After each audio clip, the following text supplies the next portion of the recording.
Assalamu alaykum, hürmetlik radyo anlıqçı qeyrandaşlar. Vahiy Penceresi programımızın 11. sanağı kelginanlarını çin kalbimizin qarşı alımız. Hürmetlik radyo anlıqçı dostlar, hammalarga ma'lum bo'lgandek, biz bu programımızda İslam şehidi Seyyid Qutb rahimahullah'ның Fi Zilalil Qur'an sayesinde namlıq tefsirinin birinci paresini diqqatinglarga sunup kelyapmiz.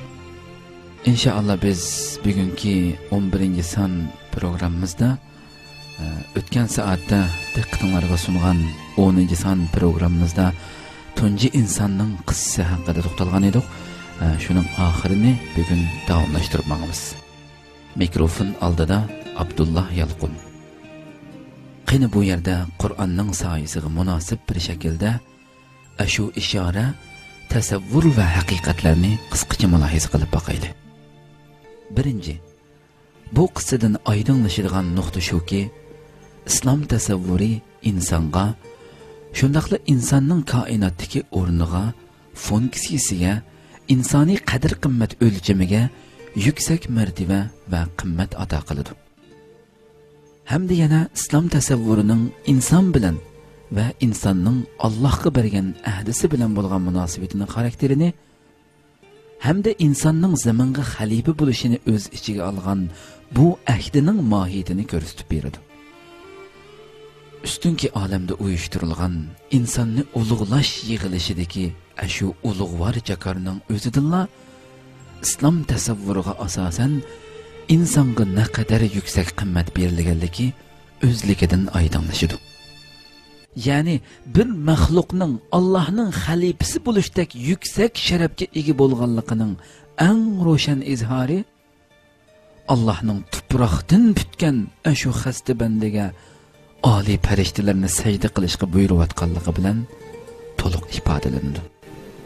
Bu yig'ilishda iblis takabburlik qilganligi uchun qo'g'landi bo'ladi.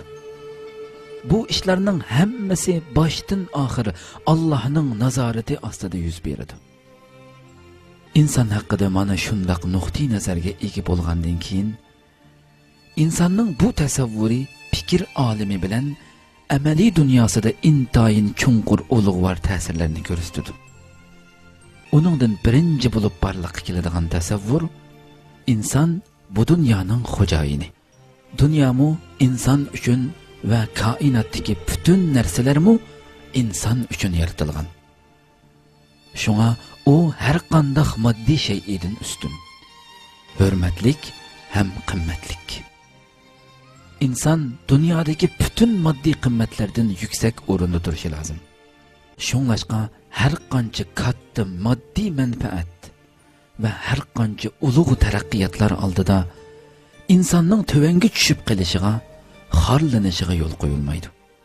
Har qanday bir turdagi moddiy tadqiqot, moddiy ufuq, har qanday moddiy mahsulot yoki moddiy mahsulotning eshishi va qo'lga kelishi uchun insonning insoniy axloq tarkibiy qismining hech birini nazardan saqit qilishga bo'lmaydi. Chunki bütün moddalar va bütün hunar sanoatlar faqat insonning odimiyligini taraqqiy qildirish uchun, shundaqla inson hayotining insoniy salohiyati davom etishi uchun yaratilgan. Qandaqdir insonning moddiy hayotini deb insoniy qadr qimmatini va insoniy axloq karomatining tarkibiy qismini yo'q qilishga yoki zayo qilib o'tishga qat'iy yo'l qo'yilmaydi degandan iborat bo'ladi.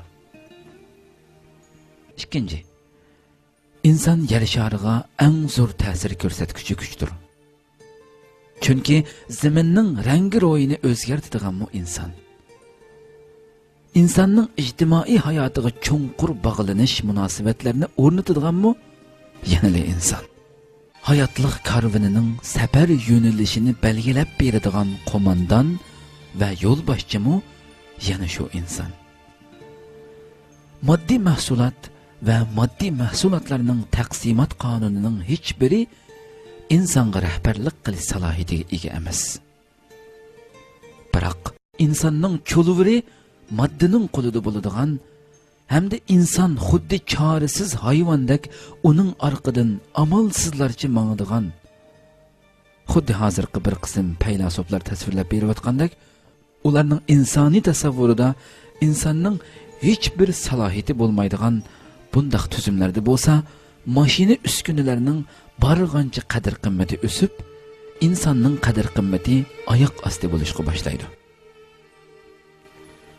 Qur'oni Karim insonni Allohning zimindagi xalifasi sifatida o'ttirg'a qo'ydi. Uni koinot tuzilmasiga eng asosli ta'sir ko'rsatuvchi kuch, birinchi bo'lib tushunilishi kerakli omil deb qaraydi.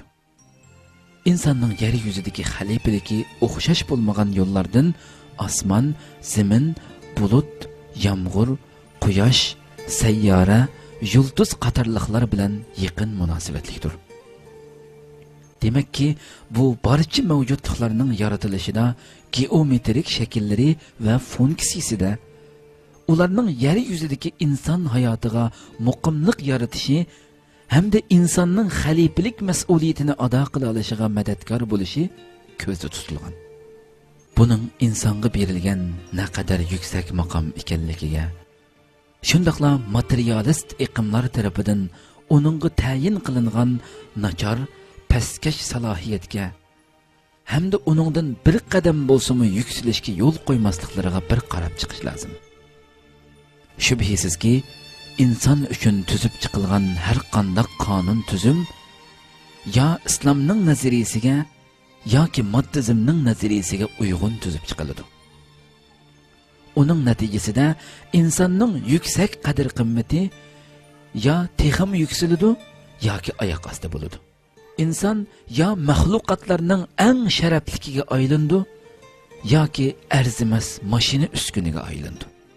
Bugungi moddizm dunyosining faqatli moddiy taraqqiyotni va moddiy mahsulotlarning eshishini ilgari surish uchun har turli insoniy sharaf va insoniy ozodlikni, jumladan insonning insoniyligini dafsanda qilib vayron qilayotganligi dal materialist qonun tuzumning inson va uning dunyodagi ahamiyati haqida tuzib chiqqan nuqtai nazarining natijasidir. Biroq materializmning dal aksiga insonning haqiqati va yaratilishining haqida islom dini o'ttirg'a qo'ygan tasavvurning o'lcham darosida insoniy adab axloqning qadr qimmati yuksaladi. Axloqiy fazilat va ustunlik intayin ahamiyatli o'ringa o'tadi. Insonning hayotida iymon, yaxshilik, ixlos deganga o'xshash sifatlar muhim hisoblanadigan bo'ladi.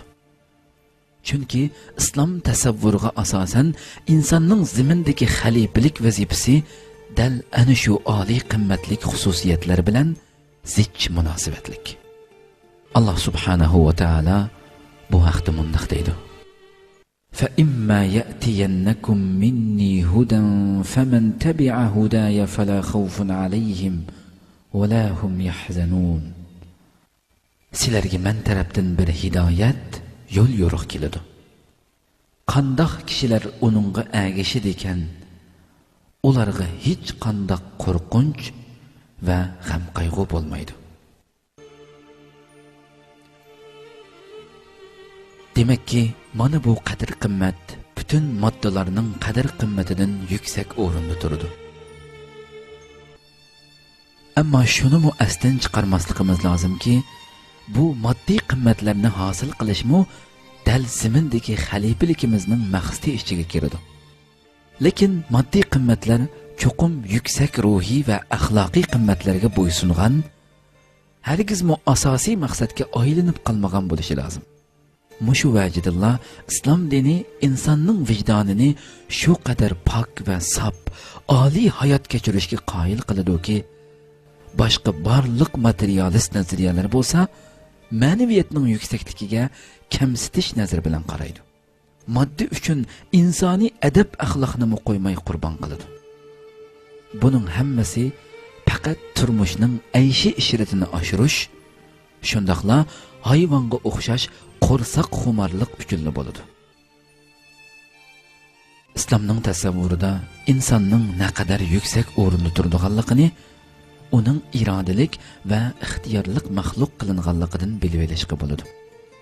Navoda irodalik ham ixtiyorlik bo'lmasa edi, uning Alloh bilan tuzgan ahdisining nima salohiyati bo'lsin? Chunki ixtiyorligi bo'lg'achqala insonning mas'uliyati bo'ladi. Jazoga yoki mukofotga haqliq bo'ladi. Agar inson o'z irodasida puxta bo'lib, nafsiy xohishlarini kontrol qilib ola oladigan bo'lsa, farishtalardan yuksak maqom hosil qila oladi. Hamda duch keladigan har bir ta'tirlikdan saqlanib qola oladi. Navoda uning nafsoniy xohishi irodasidan g'olib kelib, hayotida hidoyatning o'rnini zalolat egallab ketsa, hamda Allohga bergan ahdisini unutib ketsa, o'zining yuksak maqomidan yiqilib, o'zi uchun xorliq va halokatni tayyor qilgan bo'ladi. Mana bu yerda Allohning boshqa marhamatlari bilan birga yana bir turkum yangi marhamatini ko'ramiz. U bo'lsa-mu baxtiyorlik bilan baxtsizlikning, yuksaklik bilan tushkunlikning, irodalik inson bilan irodasiz hayvonning mangadigan yo'lining ayrilish nuqtasini eslatayotganligidir. Bu qissada tasvirlangan voqealar jarayonida shayton bilan inson o'rtasidagi jangning mohiyati eslatilgan bo'lib, bu jang Allohga berilgan ahdi bilan shaytonning fitnalari, iymon bilan kufr, haq bilan botil, hidoyat bilan zalolat orasida davom qiladi. Bu jangning maydoni dal insonning o'zi bo'lib, g'alaba qiladiganmi va mag'lub bo'ladiganmi yanada insonning o'zidir. Manfaat va ziyonning bu qiziq bozorimi ham dal insonning vijdonidir. Shunga Alloh taolo insonning doim sagak turishi kerakligini, chunki inson har doim jang maydonida bo'lib, uningda yo halok bo'ladiganligi yoki g'animatlik g'olib bo'ladiganligini eskartadi.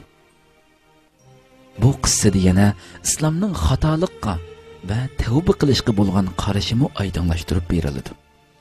Gunohning sodir bo'lishi kishilik masala bo'lganga o'xshash, tavbimi kishilik masala hisoblanadi. Bu qarashning hech qanday tutuq yoki chegish tarafi yo'q. Islomda chirkov ahlininkiga o'xshash inson tug'ilishidan gunohkor tug'iladi.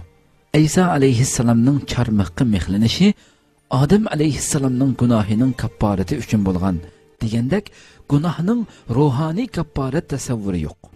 Chunki bu intayin xato tasavvur. Odam alayhissalomning xatolashishi kishilik amal bo'lib, uningdan qutulishning yo'limi kishilik nadomat va tavbadan iboratdir. Mana bu intayin sap, tushunishlik, ro'shan yo'l. Odam alayhissalomning avlodlarining har biri o'zining qilgan amaliga mas'ul. Hammaylanga tavbaning darvozasi o'xshashli ochiq. Shuncha sap, sodda va oson. Qani, bu tasavvurning naqadar ro'shan, yiqimliq ekanligini tasavvur qilib beqing.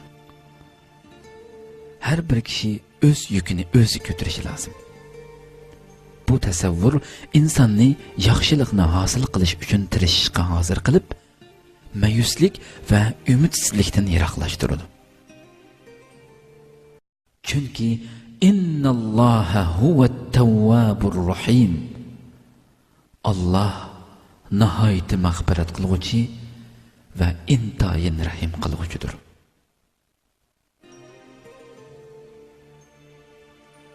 Bu Odam alayhissalomning qissadagi ishoralarning kichikkina bir tarafi bo'lib, biz Qur'onning soyasida shuning bilan kifoyalanib turamiz. Chunki uningdagi ishoralarning ashu kichikkina tarafida bebaho haqiqatlar bilan sog'lom tasavvurlarning qimmatli xazinalari saqlangan. Shunga bu qissada ajoyib qimmatli ishoralar bilan yo'l yo'riqlarning tugumas bitmas buluqi teshib turadi. Uningda islomning ijtimoiy tasavvuri va ijtimoiy asoslari muayyanlashtirilgan. Ularni yaxshilik, axloq, fazilat qatorliq go'zalliklar bilan texmi mustahkamlagan.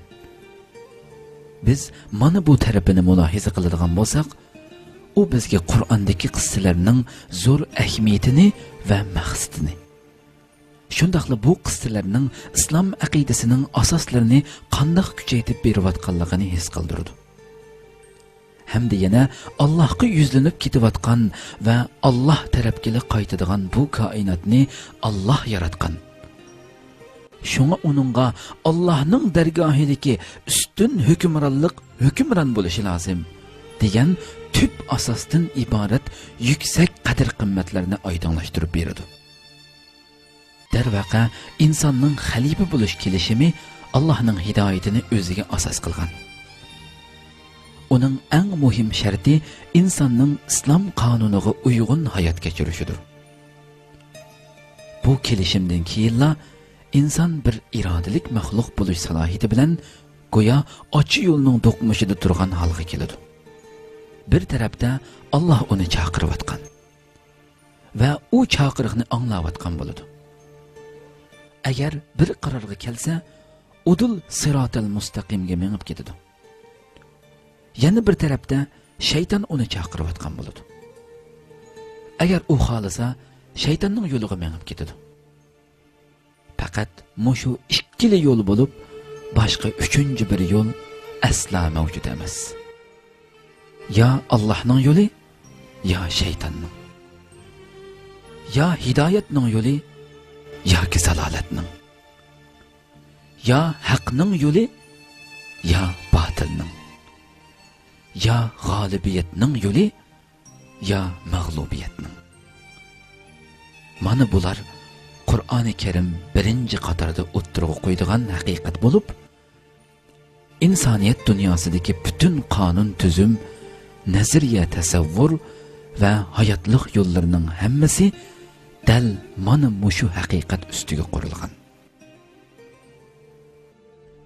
Hurmatli radio anglovchi do'stlar, Vahiy panjarasi programmamizning 11-soni bugun mushu yerda oyoqlashidi. İnşallah Allah ömür verse kiler qitim, yani ata mushu saatlarda naq meydan programımız arqılıq sizler bilen yüz gülüşkice sizlerini Cenab-ı Allah Subhanahu ve Teala'ga tapşırman.